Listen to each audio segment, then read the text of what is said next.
माँ की देखभाल। माँ अस्पताल में एक बेड पर पड़ी थी। अस्पताल के बरामदे में उसके 2 बेटे और एक बेटी चिंता में टहल रहे थे। भाई बहन को अपनी माँ की सेहत की चिंता तो थी, लेकिन उससे भी ज्यादा चिंता इस बात की थी कि अब माँ को अपने साथ कौन रखेगा। जब तक माँ स्वस्थ थी वह इन तीनों से अलग अपने पुराने घर में रहती थी, लेकिन अब ऐसा करना खतरे से खाली नहीं होता और ऐसा करने से समाज में तीनों बेटे बेटियों का नाम भी खराब होता। लोग कहते हैं कि देखो कैसी औलादें हैं, बीमार माता को अकेला रहने के लिए छोड़ दिया। 1 घंटे से बिना कोई बातचीत किए वह तीनों अपने अपने विचारों में खोए हुए थे। फिर बहन ने चुप्पी तोड़ते हुए अपने बड़े भाई की तरफ देखते हुए कहा, भैया आप बड़े हैं, इसलिए आपका कर्तव्य है कि माँ को जरूरत के समय आप रखें और उनकी देखभाल करें।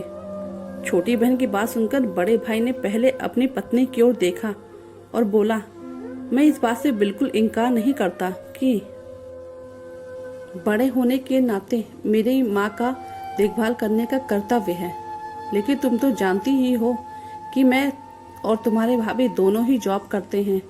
ऐसी हालत में माँ के साथ किसी न किसी को हर वक्त उसकी देखभाल करने के लिए उनके साथ रहना पड़ेगा, जो हमारे लिए बहुत मुश्किल हो जाएगा। बहन तुम तो पूरा दिन घर पर ही रहती हो, तुम माँ को अपने साथ क्यों नहीं रखती? पैसों की चिंता मत करना, जो भी खर्चा आएगा मैं दे दूंगा। सुशील भैया आप तो जानते ही हैं कि मैं माँ से कितना प्यार करती हूँ, लेकिन आप यह भी जानते हैं कि मेरे ससुराल वाले कैसे हैं। मैं यह बिल्कुल बर्दाश्त नहीं कर पाऊंगी कि कोई मेरी माँ को और मेरे भाइयों को भला बुरा कहे। इसलिए अच्छा यही होगा कि माँ को अनिल भाई के यहाँ रखा जाए। बड़े भाई सुशील ने भी छोटे भाई अनिल के यहाँ माँ को रखने के लिए सहमति जताई। आप यह कैसी बातें कर रहे हो? क्या आपने नहीं देखा कि माँ कभी भी मेरे घर 2 दिन से ज्यादा नहीं रह सकी हैं? उसका मेरे यहाँ मन नहीं लगता ही नहीं है, फिर कैसे वह इतने दिन मेरे घर रह पाएंगी? छोटे भाई ने अपनी असहमति जताते हुए कहा। इससे पहले कि इस चर्चा का कोई नतीजा निकल पाता, एक नर्स वहां दौड़ते हुए आई और कहने लगी, क्या आप भी वार्ड नंबर 4 में भर्ती मरीज के रिश्तेदार हैं? आपको डॉक्टर साहब अंदर बुला रहे हैं। सभी घबरा गए और दौड़ते हुए डॉक्टर के पास पहुंचे। डॉक्टर ने उनसे हाथ जोड़ते हुए कहा, आई एम सो सॉरी, मैं आपकी माताजी को नहीं बचा पाया। डॉक्टर की इस खबर ने सबके चेहरे पर झूठी मूठी दुख की परत तो चढ़ा दी थी, लेकिन सभी के दिल के किसी कोने में इस बात की खुशी भी छुपी हुई थी कि अब उन्हें माँ को नहीं संभालना पड़ेगा और माँ की वजह से उन्हें परेशान नहीं होना पड़ेगा।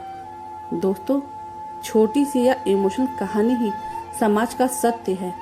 यहाँ लोग ऊपर से जो दिखाते हैं वह अंदर से नहीं होते।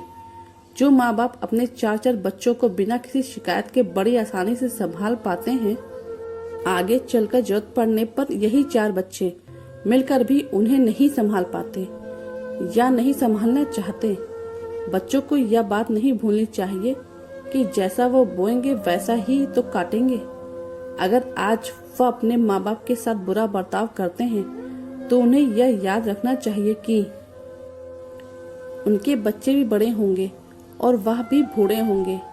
जो उन्होंने अपने माँ बाप के साथ किया है, उनके बच्चे भी उनके साथ वही करेंगे। दोस्तों, अपने दिल से छल और कपट निकाल दीजिए और सच्चे मन से अपने माता पिता की और अपने बुजुर्गों की सेवा कीजिए। तो दोस्तों, कैसे लगी ये कहानी? आपको अच्छी लगी तो चैनल को लाइक और सब्सक्राइब करिएगा और कमेंट करके जरूर बताइए किस किस के साथ ऐसा हुआ है।